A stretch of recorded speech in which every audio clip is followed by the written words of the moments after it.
अस्सलाम वालेकुम नाज़रीन। आज से मैं ये सिलसिला शुरू कर रहा हूँ और अब मैं उस नहज पे पहुँच चुका हूँ जहाँ मुझे परवाह नहीं है किसी की। तो मैं लानत के साथ इस वीडियो का आगाज़ करता हूँ। मैं लानत भेजता हूँ इस सोसाइटी पे, मैं लानत भेजता हूँ इस बदबूदार गलीज़ गंदे माशरे पे, मैं लानत भेजता हूँ इस निज़ाम पे जिस निज़ाम का मैं भी हिस्सा हूँ, जिस निज़ाम का हम सब हिस्सा हैं।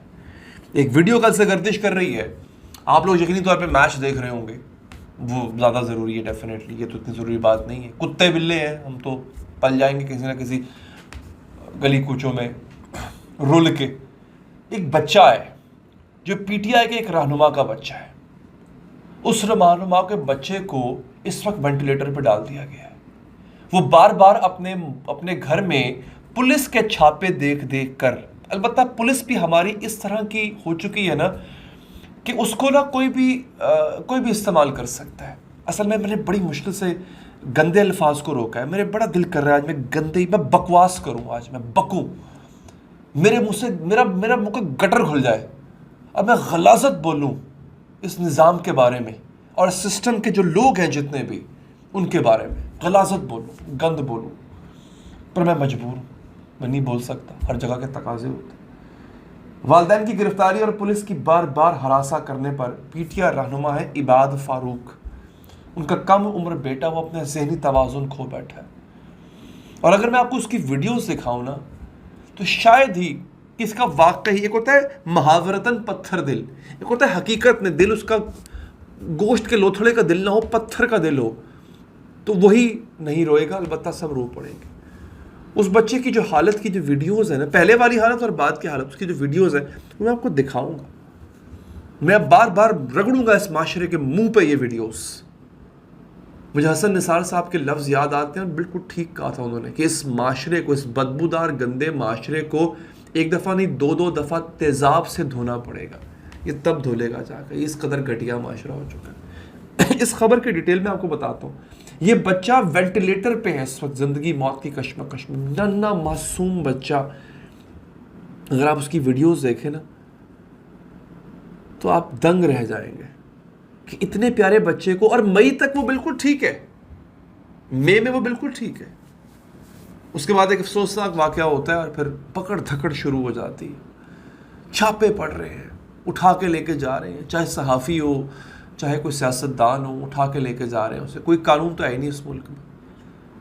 वो बच्चा इस वक्त वेंटिलेटर पे है, उसकी हालत देखें और कोसे उस दिन को जिस दिन आप इस मुल्क में पैदा हुए थे। मैं तो बातें बबांगे धोल कहता हूँ, छोड़ दो इस जगह को, छोड़ दो, इस काबिल ही नहीं रही, अभी इस काबिल नहीं है जगह कि यहाँ पे रहा जाए। ये बच्चा वेंटिलेटर पे है और यहाँ पे मैं ये राय साकिब खलल साहब का एक ट्वीट में पढ़ रहा था। वो मिलने गए इस बच्चे से, राय साकिब से। राय साकिब साहब, बड़ी अच्छी बात है, वो मिलने गए हैं। मैं कोशिश करूँगा मैं भी जा सकूँ इस बच्चे से, जाके मुलाकात कर सकूँ।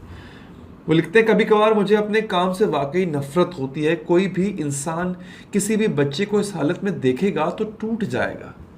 अम्मार की बिगड़ती सेहत के दौरान अपने वालिद जो जेल में हैं से मुलाकात हुई तो 5 लफ्ज़ बोल सका, ये फरिश्ता बस, मैं ठीक हो जाऊंगा।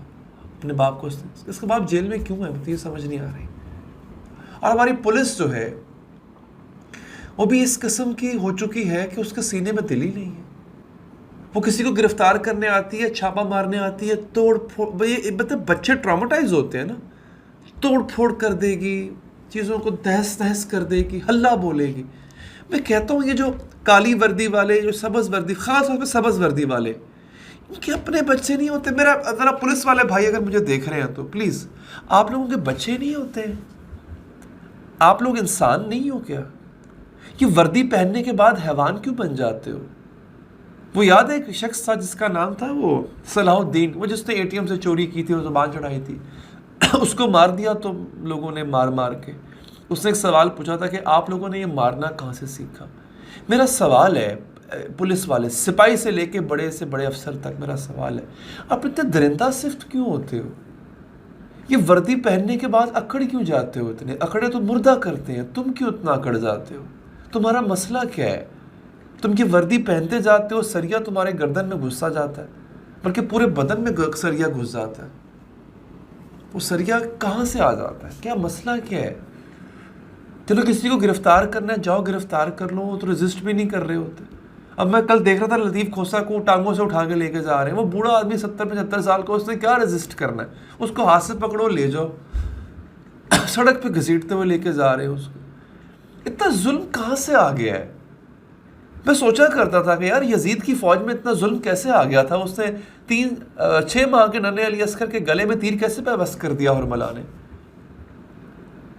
इतना जुल्म कैसे था उन यजीद की फौज? अब मैं आप लोगों को देखता हूँ माजरत के साथ, आप लोग भी मुझे कोई कम नजर नहीं आते हो, आप लोग भी वैसे ही हो। क्या हो गया पंजाब पुलिस? होश करो यार, क्या हो गया है? एक हुक्म ही तो आता है ऊपर से। आज जिनको गिरफ्तार कर रहे हो, कल कभी ये तुम्हारे हाकिम थे, ये तुम्हें हुक्म देते थे, तुम मुंह से झाग निकालते हुए निकल पड़ते थे लोगों को उठाने, लोगों को मारने पीटने। आज कोई और हुक्म दे रहा है, फिर झाग निकाल के मुंह से पागलों की तरह पागले हो जाते हो क्या? क्या होता क्या है? करप्शन है तो वो सलाहियत कर चुकी हुई है। अभी मैं ये देख रहा था, कुछ चीज़ें अभी मेरे सामने आई थी। निगरान वज़ीर आज़म अनवारुल हक काकड़ ने अपने बेटे को वज़ीर खेल बना दिया। मौसूफ 22 साल के हैं, कभी कभी नहीं खेला, बस बाप ओहदे पर है तो बेटा भी ओहदे पर, ऐसा है। पता अपने मुझे खबर है, ये पता नहीं वल्लाह आलम सच है झूठ है, ये खबर क्या है तक मुझे इसकी तस्दीक नहीं हो सकी कि अपने 22 साल बेटे को वज़ीर आज़म काकड़ साहब ने जो है वो वज़ीर खेल बना दिया। ये आप देखें, काकड़ साहब अभी कह रहे थे अगर हमारे और काकड़ साहब के जो बाकी जो काबीना के लोग हैं, मैं हैरान होता हूँ इनकी बातें सुन के। कहते हैं जी मीडिया ने मसला उठाया हुआ है ये महंगाई का, महंगी बिजली का, इतना बड़ा मसला है नहीं। यार देखो ज़रा इन लोगों की इनसेंसिटिविटी, बेरहमी देखो। कहते हैं महंगी बिजली लेके आगे सस्ती तो नहीं दे सकते ना आवाम को। चाचा जी महंगी बिजली लैके तुसी मुफ्त दे सकते हो, देंदे हो ना मुफ्त, अफसरां नूं अशराफियां नूं देंदे हो ना मुफ्त बिजली। जो तो मुफ्त दे सकते हो सस्ती क्यों नहीं दे सकते? मुझे समझ नहीं आती है। याद रखिएगा इस कौम को आपकी तकदीर में लिखा गया, मेरा गला साथ नहीं दे रहा, आपकी तकदीर में लिखा गया है कि आप लोगों ने जो मेहनत की कमाई करनी है ना, वो आपने अशराफिया की अय्याशियों के लिए कमाई करनी है, अपनी औलाद के लिए नहीं करनी, अशराफिया की अय्याशियों के लिए।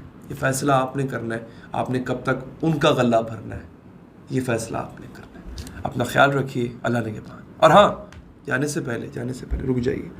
अगर आप ये वीडियो देखना चाहते हैं, उस बच्चे की वीडियो देखना चाहते हैं, मेरे इंस्टाग्राम का लिंक डिस्क्रिप्शन में मौजूद है, मैं वहाँ ये वीडियो लगा दूँगा, आप जाके देख लीजिएगा।